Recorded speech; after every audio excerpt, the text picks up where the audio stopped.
नमस्कार दोस्तों, हम बात करेंगे आज कि कोई भी पेंशन किस प्रकार से ले सकता है। हर आदमी की ज़रूरत होती है पेंशन की। आज के समय में हर व्यक्ति चाहता है कि मुझे आने वाले टाइम में यानी मेरे जो बुढ़ापा है वो एक बढ़िया तरीके से मैं मेरे जीवन को अच्छी तरीके से जी पाऊँ, इसलिए मुझे कुछ ऐसा फंड चाहिए या पेंशन के रूप में मुझे कंटिन्यू मिलता रहे। तो किस प्रकार से मिल सकता है, आज हम उसी टॉपिक पर एक बढ़िया तरीके से बात करने वाले हैं। तो हम बात करते हैं कि कोई भी, अपना टॉपिक भी है, कोई भी पेंशन कैसे ले सकता है। कोई भी का मतलब कोई भी हो सकता है, इसमें कोई जरूरी नहीं है कि गवर्नमेंट कर्मचारी की बात करेंगे हम।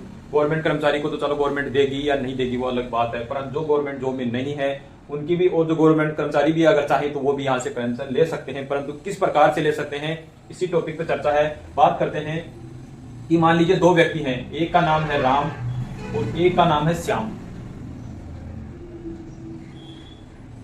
तो किस प्रकार से पेंशन ले सकते हैं। मान लीजिए राम के पास 50 लाख रुपए है, 50 लाख की एक संपत्ति है और राम को अभी पेंशन की अभी फिलहाल जरूरत नहीं है। वो कहता है कि मेरी एज अभी 40 साल की हुई है, या एज है वो 40 साल है और मुझे 55 साल की एज में मुझे पैसे, यानी 55 साल की एज में मुझे पेंशन चाहिए। जब मेरी एज 55 साल हो जाएगी तब मुझे पेंशन के रूप में पैसा चाहिए। तो उसको इसके लिए क्या करना पड़ेगा, 50 लाख रुपए को उसको, मान लीजिए आप लार्ज कैप में इनको 15 साल के लिए, जो ये 50 लाख रुपए हैं उनको लार्ज कैप में रख सकते हैं, क्योंकि लमसम होता है वो लार्ज कैप में ठीक रहेगा। 10 से 15 साल जो बात की 50 टॉप कंपनियां हैं या जो 100 हैं उनमें बहुत ही अच्छा खासा, क्योंकि देश की जो इकोनॉमी है उन्हीं से चलती है, तो उनको अच्छा खासा यहाँ पर रिटर्न भी देखने को मिल सकता है। लार्ज कैप में भी कर सकते हैं, मिड कैप में भी कर सकते हैं वो, क्योंकि 15 साल कम नहीं होता है, अच्छा टाइम है। इन दोनों फंडों में कर सकते हैं। एक आप फ्लेक्सी कैप फंड भी ले सकते हैं, यहाँ पर फ्लेक्सी कैप या मल्टी कैप फंड भी आप चूज कर सकते हैं। मल्टी कैप फंड भी, ऐसे फंड 50 लाख रुपए हैं तो कम से कम आप 5 फंड यहाँ पर चूज कर सकते हैं। 5 फंड यहाँ पर आपको चूज करने हैं, 5 फंड, और 10-10 लाख रुपए उसमें आप यहाँ पर अपना इन्वेस्टमेंट कर सकते हैं। जैसे ही आपके 15 साल पूरी हो जाती है, यानी आप 55 साल के हो जाते हैं, तो आपको अब क्या करना है आगे, इन पैसों का जो पैसा आपका बना है, मान लीजिए कि 15 साल बाद में जितना भी आपका अमाउंट बना है यहाँ पर, इस 50 लाख को इन्वेस्टमेंट करने के बाद जो आपका टोटल अमाउंट बना था उसको आपको, इसी टोटल पैसे को हाइब्रिड फंड में आपको इन्वेस्टमेंट करना है। आप हाइब्रिड फंड एसबीआई का भी ले सकते हैं, एचडीएफसी का भी ले सकते हैं। कौन कौन से फंड में निवेश कर सकते हैं आप हाइब्रिड फंड में, एसबीआई का हो गया, एचडीएफसी का हो गया, एक्सिस का हो गया, मान लीजिए आईसीआईसी का हो गया। ऐसे जो बैंक से संबंधित हैं उनमें आप अपना पैसा यहाँ पे निवेश करके, और वहां से आप ये जो बोलते हैं हम कि आप इन पैसों को रख के और एसडब्ल्यूपी कर सकते हैं वहां से, और एक अच्छा खासा अमाउंट वहां से ले सकते हैं। फिर आपको एसडब्ल्यूपी यहाँ पर करना है। एसडब्ल्यूपी का मतलब होता है सिस्टमेटिक विड्रॉ प्लान। ये म्यूचुअल फंड में ही होता है, ये सारी बात कर रहे हैं हम, सब म्यूचुअल फंड में ही कर रहे हैं। जो 50 लाख रुपए हमने बात की थी, ये भी आपका म्यूचुअल फंड में जो बात की लार्ज कैप मिड कैप में आप लगा के वहां पर रख सकते हैं, लमसम होता है। उसके बाद जो टोटल पैसा आपका बनेगा वहां से आप एसडब्ल्यूपी कर सकते हैं। अगर ये कितना पैसा आपका 15 साल में 50 लाख रुपए बनता है, ये हम लाइव प्रूफ के साथ आगे देखने वाले हैं। तो वहां से आपको कितना पैसा आप ले सकते थे, उस हिसाब से हम जो भी है हम गूगल पे कैलकुलेट करके ये देखने वाले हैं।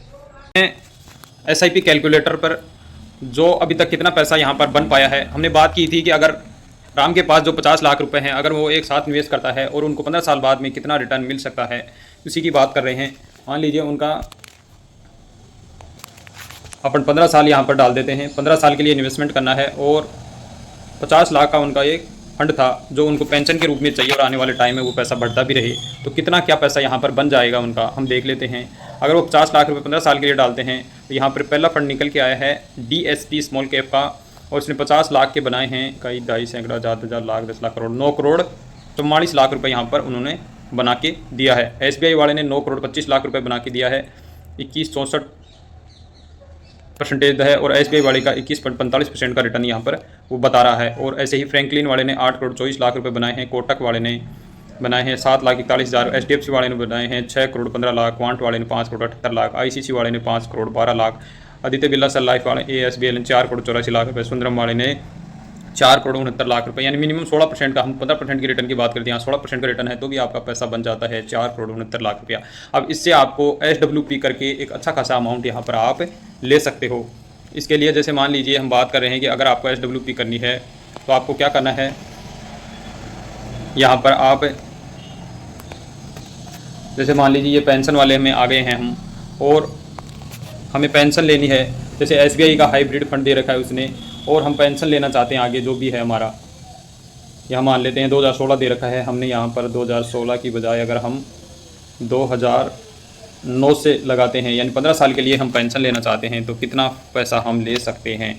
इसमें 1 करोड़ रुपए दे रखा है, वहाँ तो बहुत सारा पैसा बना रखा है। हम 1 करोड़ के हिसाब से देखते हैं और 60,000 रुपये मंथली पेंशन लेते हैं तो कितना पैसा हम। अब हम बात करते हैं श्याम की, क्योंकि श्याम के पास मान लीजिए 50 लाख का फंड नहीं है या 10-20 लाख का फंड नहीं है, वो ये चाहता है कि मुझे भी पेंशन मिले, तो वो किस प्रकार से ले सकता है। श्याम को मैं इधर लिख देता हूँ बिठा के। राम की बात हो गई है तो श्याम मान लीजिए श्याम भी चाहता है कि मुझे भी आने वाले टाइम में पेंशन मिले। तो श्याम को क्या करना है, अगर श्याम के पास बड़ा अमाउंट नहीं है तो वो अपना अमाउंट 2,000 रुपये या 3,000 रुपये जो भी है उनका बजट है उस हिसाब से एक मंथली 2-3 हज़ार रुपए की मंथली SIP करवा सकते हैं म्यूचुअल फंड में। वो 2,000 रुपए की SIP करवा सकते हैं म्यूचुअल फंड में, जिससे उन्हें आने वाले टाइम में, अगर उनकी एज भी मान लीजिए 35 साल है, अभी 35 की एज है, और उनको भी 60 साल पे रिटायरमेंट के टाइम में उनको पैसा चाहिए, या 40 साल की एज है मान लीजिए, और जो पैसा है उनको 60 साल की एज में यहाँ पर पैसा पेंशन चाहिए 60 साल की एज में, तो उनको ये पैसा लगातार कंटिन्यू करना है। जैसे उनकी 60 साल पूरी हो जाती है तो ये जो भी टोटल पैसा उनका बनता है उस टोटल पैसे को वो, उसे हमने बात की थी हाइब्रिड फंड में उनको निवेश करना है। हाइब्रिड फंड की हमने बात की थी कि SBI का, HDFC का, ICICI का जो भी आप है वहां पर उनका जो EM सबसे ज्यादा है उसमें आप निवेश कर दीजिए, और वहां से फिर से आपको SWP कर सकते हैं सिस्टमेटिक विड्रॉ प्लान के तहत, और आप भी अपना एक पेंशन के रूप में अच्छा खासा अमाउंट वहां से विड्रॉ करते रहते हैं। अगर 2,000 रुपए लगा के वो कितना विड्रॉ पेंशन ले सकते हैं, इसकी भी हम लाइव प्रूफ के साथ वीडियो में चर्चा करने वाले हैं, तो आप देखते रहिए। तो दोस्तों हम आ गए हैं वापस साइट पे, और SIP कैलकुलेटर साइट पे आ गए हैं, और देखते हैं अगर श्याम 2-2 हज़ार रुपये इन्वेस्टमेंट कर रहे थे, उनका 2,000 रुपये हम यहाँ पर दिखा देते हैं, और बात कर लेते हैं जैसे 40 की एज भी है और 60 साल तक उनको लेना है, यानी 20 साल तक उनको ये पैसा जमा कराना है, तो कितना पैसा उनका बन जाएगा। यहाँ पर 4,48,000 रुपये उनका जमा होता है, और यहाँ पर उनका टोटल पैसा जमा होता है 39,40,000 रुपये, यानी ये 20 साल में एक फंड है, और तो यहाँ पर लगभग 40 लाख रुपए की समथिंग बन सकता है, और वो भी एक अच्छा खासा अमाउंट या अपनी पेंशन यहाँ से ले सकते हैं। जिस प्रकार से हमने हाइब्रिड फंड की बात की थी, SBI का, HDFC का जो भी है, वहाँ से वो लेकर अपना पेंशन शुरू कर सकते हैं। अगर वीडियो में दी गई जानकारी आपको अच्छी लगी हो तो वीडियो को लाइक शेयर जरूर कीजिएगा। इसी के साथ जय हिंद, जय भारत दोस्तों।